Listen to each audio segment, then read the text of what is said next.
Hi everyone, I hope you guys are doing well.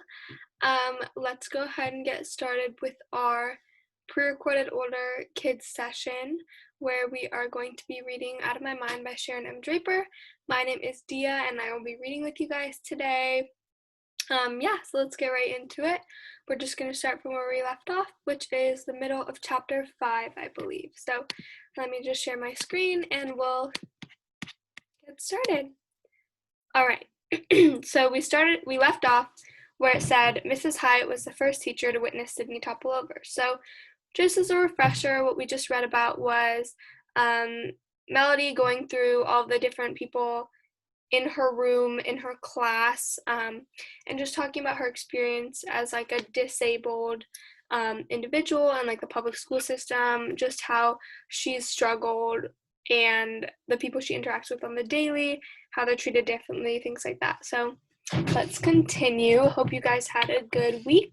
So let's continue. All right. Mrs. Hyatt was the first teacher to witness Sydney topple over. "Why don't you add this bright pink bow to our snowman?" she had squeaked to Willie that first year. All arms and movement, Willie tried, but the stupid pink bow went in one direction and poor Sydney went in the other. 3 separate balls rolled across the room. Willie shrieked and whistled. I think I saw him smile as well. Now, if Mrs. Hyatt had given Willie a baseball to glue on the snowman, it would have been placed more carefully. Willie loves baseball.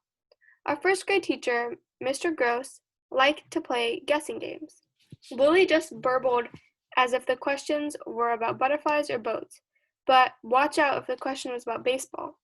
He'd screech out the right answer before the yelps and bellows took over. Who was the first baseball player to hit 60 home runs in one season? Mr. Gross asked. Babe Ruth! Then a screech.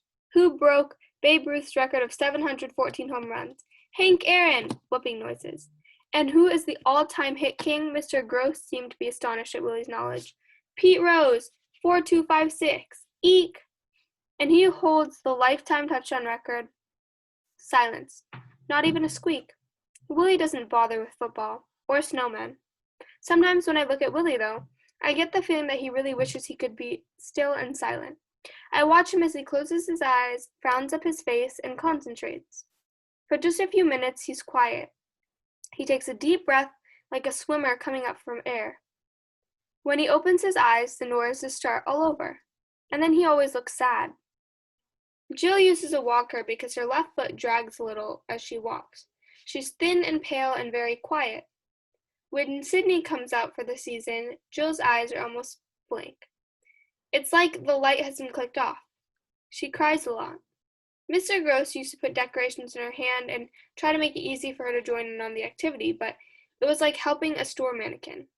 I heard an aide say she was in a car accident when she was a baby. I think that's awful. To start out okay, then lose the ability to do stuff. Freddie, who's almost 12, is the oldest in our group. He uses an electric wheelchair. He loves that thing. He tells me every chance he gets, Freddie go zoom, Freddie go zoom. He grins, pretends he's putting on a helmet, and pushes the controller to its max position and takes off across the room. Of course, his speed control has 2 settings, slow and slower, but to Freddie, he's at the racetrack. He zooms his electric car around the raggedy old snowman, tossing velcroed stars and bells at it, asking, Snowman go zoom zoom? Well, after Willie sent it flying and Carl tried to stab it with pencils, I guess it was a fair question. Every year, Freddie adds his own touches to the snowman. NASCAR and NASA decals like the ones on his chair. If you ask Freddie what date it is, he can't tell you. But if you want to know who won the Daytona 500, Freddie will know. And then there's me. I hate the stupid snowman, but I toss tinsel at it like they asked me to. It's easier than trying to explain. I have a large plexiglass tray that fastens to the arm of my chair. It serves as my food tray, as well as my communication board. When I was younger, Mom pasted dozens of words on it, but it was still limited to only a handful of common nouns, verbs, adjectives, some names, and a bunch of smiley faces. There are also a few necessary phrases like, I need to go to the bathroom, please, and I'm hungry. But most people, even the little kids, need to say more than that in a day. Duh! I've got please and thank you, Yes, no, and maybe close together on the right-hand side. On the left are the names of people in my family, kids in my class, and teachers. The name Sydney is not included. There's an alphabet strip at the top, so I can spell out words and a row of numbers under that, so I can count or say how many or talk about time. But for the majority of my life, I've had the communication tools of a little kid on my board. It's no wonder everybody thinks I'm retarded. I hate that word, by the way, retarded. I like all the kids in room H5, and I understand their situations better than anybody. But there's nobody else like me. It's like I live in a cage with no door and no key, and I have no way to tell someone how to get me out. Oh wait, I forgot about Miss V.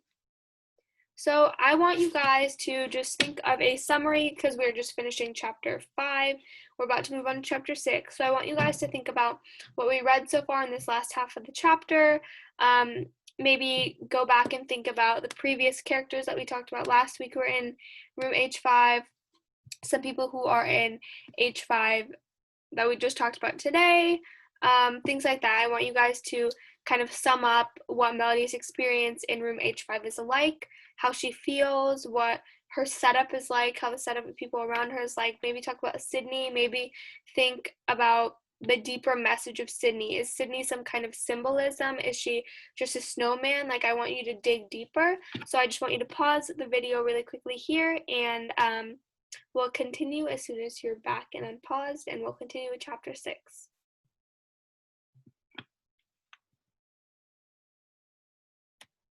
All right, and hopefully you're back. So let's continue on to chapter 6. Mrs. Violet Valencia lives next door to us. Violets are purple, and Valencia oranges are, well, orange. Purple oranges are just plain unusual, and so is she. She's a big woman, about 6 feet tall, with the biggest hands I've ever seen. They're huge. I bet she could put a full-size basketball in each of her palms and still have room left over. If Mrs. V is, well, like a tree, then my mom is a twig next to her. I was about 2 years old when I first started hanging around at Mrs. V's house. Mom and Dad hardly left me with anybody first, but sometimes their work schedules overlapped, and they needed a third person to help out. Mom said Mrs. V was the very first visitor when I came home from the hospital, the person just to pick me up like any other baby. A lot of my parents' friends had been scared to even touch me, but not Mrs. V. Mrs. V wears these huge flowing dresses, must be miles of material in those things, in all the crazy color combinations. Bubblegum pink with fire engine red, with peachy sherbet with bright cinnamon, in all the shades of orange and purple, of course. She told me she makes the dresses herself. I guess she'd have to.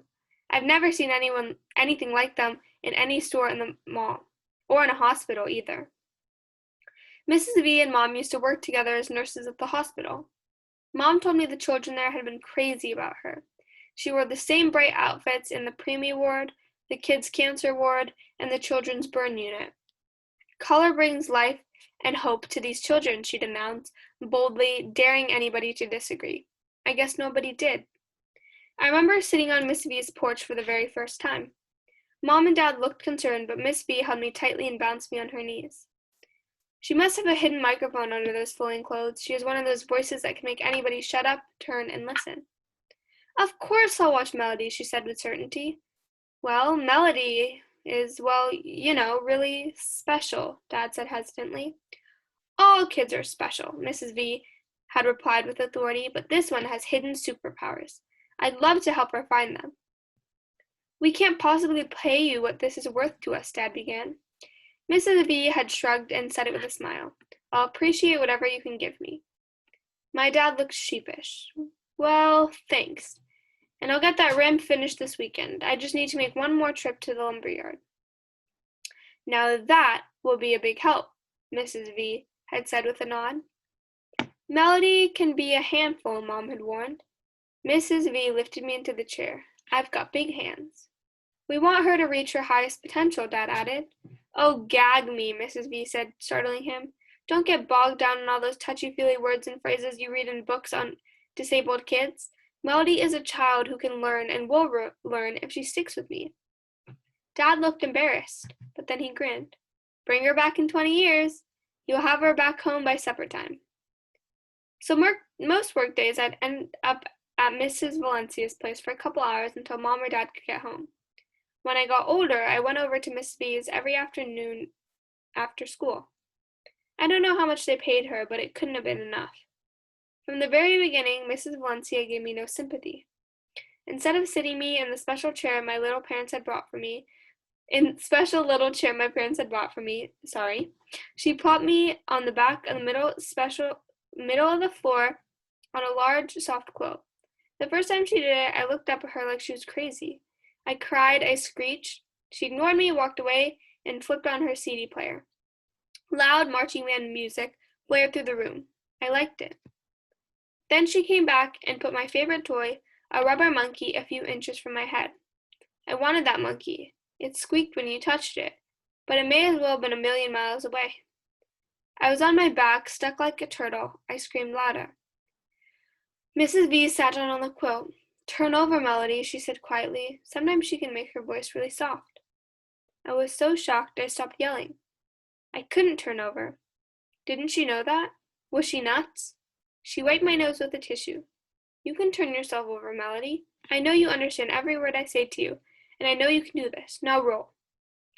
Actually, I'd never bothered to try very hard to roll anywhere.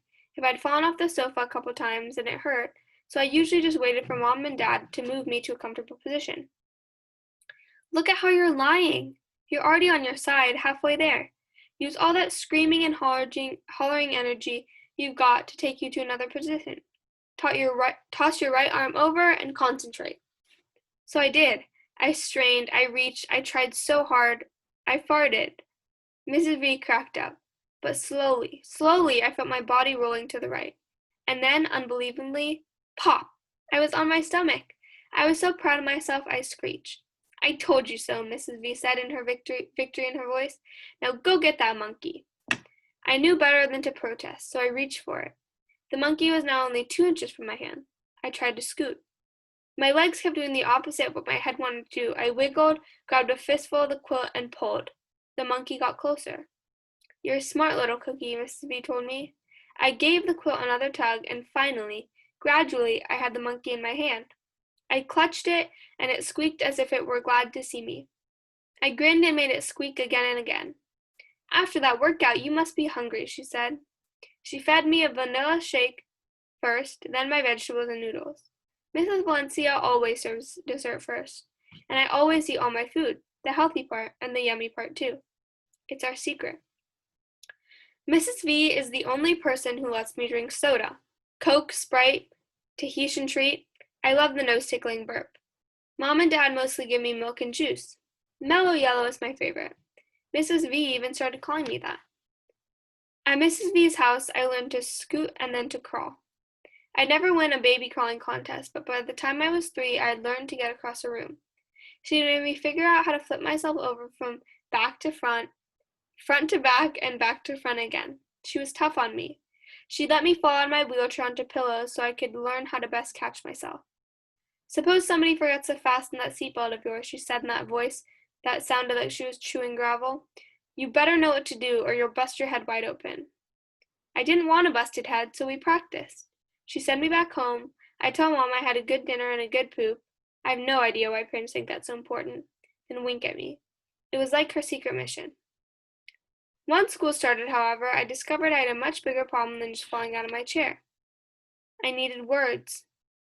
So here, I just want to pause right before we continue, and I just want you to think about Miss Valencia and Melody's relationship with Miss Valencia, Melody's relationship with her parents, compared to her relationship with Miss Valencia, and things like that. Like, I want you to compare and contrast the two, and I want you to truly focus on what Miss Valencia does that's different from what Melody's parents do. And so I want you to think about how Melody has grown more, like, under the guidance of Miss Valencia than she would have under the guidance of her parents. And so I want you to think about why that is the way that it is. I want you to just basically summarize and think more clearly about Miss Valencia and her relationship.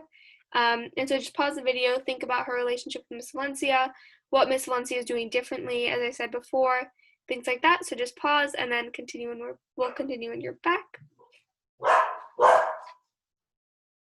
Sorry, my dog is barking. All right, let's continue. How was I supposed to learn anything if I couldn't talk? How was I supposed to answer questions or ask questions? I knew a lot of words, but I couldn't read a book. I had a million thoughts in my head, but I couldn't share them with anybody. On top of that, people didn't really expect the kids in age 5 to learn much anyway. It was driving me crazy. I couldn't have been more than 6 when Mrs. V figured out what I needed. One afternoon after school, after a snack of ice cream with caramel sauce, she flipped through the cable channels and stopped at a documentary about some guy named Stephen Hawking. Now I'm interested in almost anything that has a wheelchair in it. Duh! I even like the Jerry Lewis telethon. Turns out Stephen Hawking has something called ALS, and he can't walk or talk, and he's probably the smartest man in the world, and everybody knows it. That's so cool. I bet he gets frustrated sometimes. After the show went off, I got real quiet. He's sort of like you, isn't he? Mrs. V asked. I pointed to yes on my board, and then I pointed to no. I don't follow you, she scratched on her head. I pointed to need on my board, then to read. Need, read, need, read. I know you can read lots of words, Melody, Mrs. V said. I pointed again, more. I could feel the tears coming. More, more, more. Melody, if you had to choose, what would you rather be able to do, walk or talk? Talk, I pointed to my board. I hit the word again and again. Talk, talk, talk. I have so much to say. So Mrs. V made it her mission to give me a language. She ripped off all the words off my communication board and started from scratch. She made the new words smaller so more could fit. Every single space on my talking board got filled with names and pictures of people in my life, questions I might need to ask, and a big variety of nouns and verbs and adjectives, so I could actually compose something that looked like a sentence. I could ask, "Where's my book bag?" or say, "Happy birthday, Mom," just by pointing with my thumb.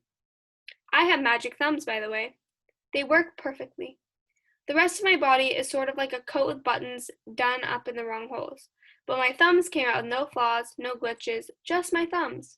Go figure. Every time Mrs. V would add new words, I learned them quickly, used them in sentences. And I was hungry for more. I wanted to read. So she made flashcards, pink for nouns, blue for verbs, greens for adjectives. Piles and piles of words. I learned to read. Little words like fish and dish and swish. I like rhyming words. They're easy to remember. It's like a buy one get the rest free sale at the mall.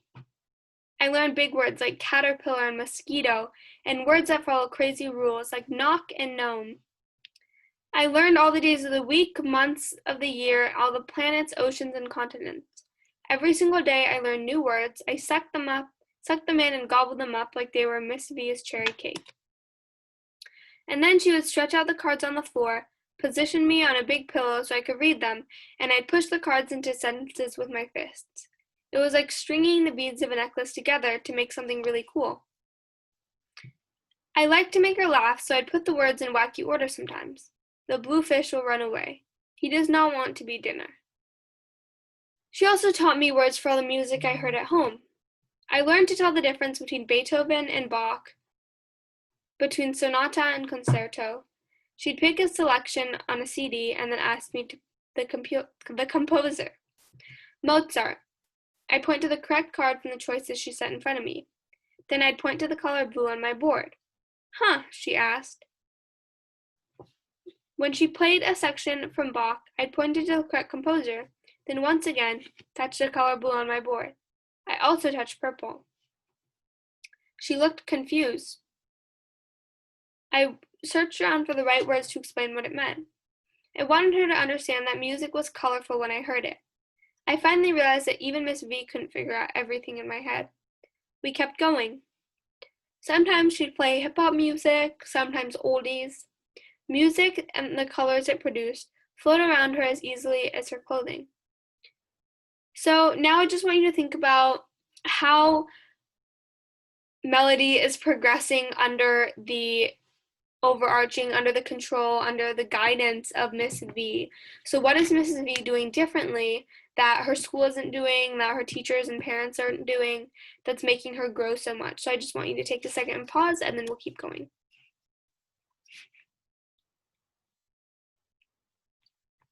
All right, let's keep going. Where were we? Okay. Mrs. V took me outside in all kinds of weather. One day, she actually let me sit outside in the rain. It was steaming hot, but I was sticky and irritable. It must have been about 90 degrees outside. We were sitting on our porch watching the storm clouds gather. She told me the names of the clouds and made up stories about them.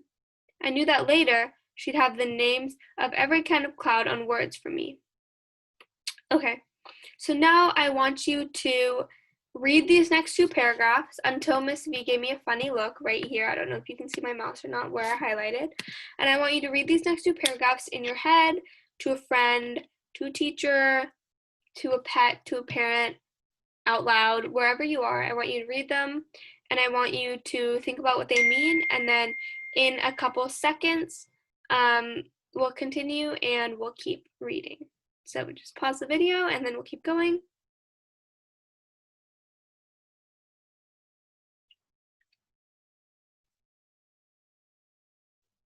All right, hopefully you're back. Let's continue.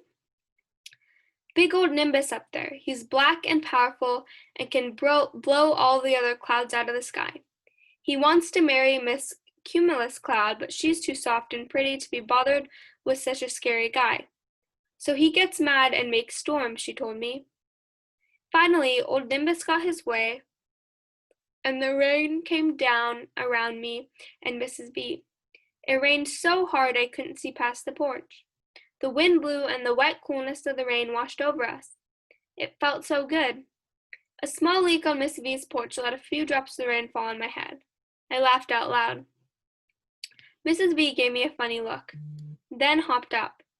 You want to feel it all? She asked. I nodded my head. Yes, yes, yes. She rolled me down the ramp Dad had built us, both of us getting wetter every second.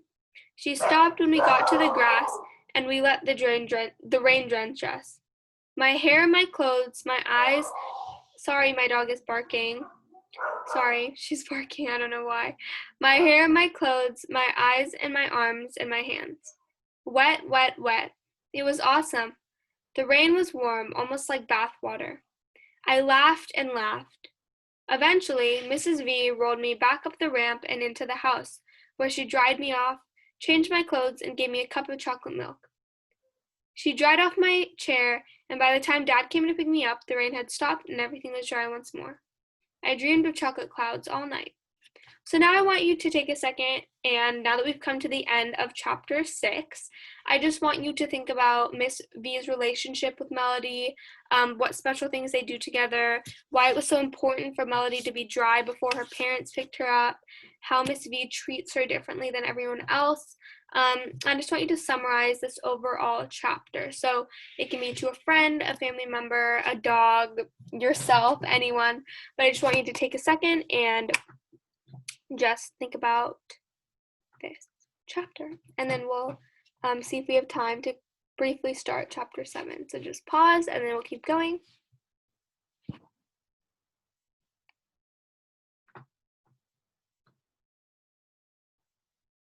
All right, hopefully you guys are back, so let's keep going. I believe we have a little bit of time, so we can start chapter 7, and then we'll continue with chapter 7 next week when we begin again. When I sleep, I dream, and in my dreams, I can do anything. I can get picked first on the playground for games. I can run so fast. I can take gymnastics, and I never fall off the balance beam. I know how to square dance, and I'm good at it. I call my friends on the phone, and we talk for hours. I whisper secrets. I sing. When I wake up in the morning, it's always a sort of a letdown as reality hits me. I have to be fed and dressed so I can spend another long day in the happy face room at Spalding Street School. Along with the assortment of teachers we've had in room H5, there have been more classroom aides than I can count. These aides, usually one guy to help with the boys and one lady to help with the girls, do stuff like take us to the bathroom, or change diapers on kids like Ashley and Carl, feed us lunch, wheel us where we need to go, wipe our mouths, and give hugs. I don't think they get paid very much because they never stay long, but they should get $1 million. What they do is really hard, and I don't think most folks get that. It's even hard to keep good teachers for us. I guess I don't blame them for leaving because, like I said, we're a tough bunch to handle sometimes. But once in a while, we get a good one. After squeaking Mrs. Hyatt for kindergarten and game show Mr. Gross for first grade, Mrs. Tracy breezed into our room for second grade. She figured out I liked books, so she got some earphones and hooked me up with audiobooks on CD.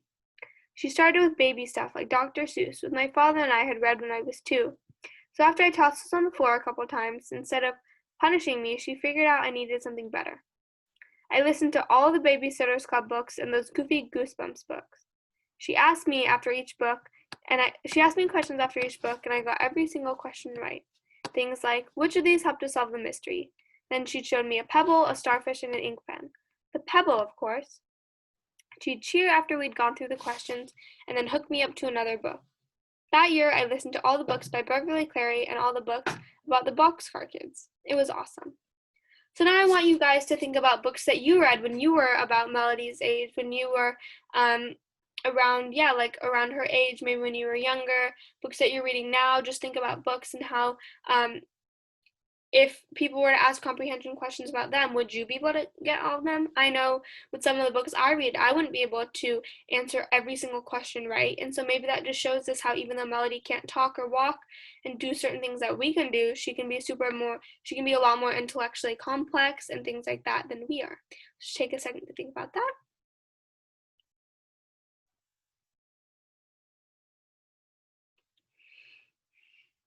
All right, hopefully you're back and unpaused.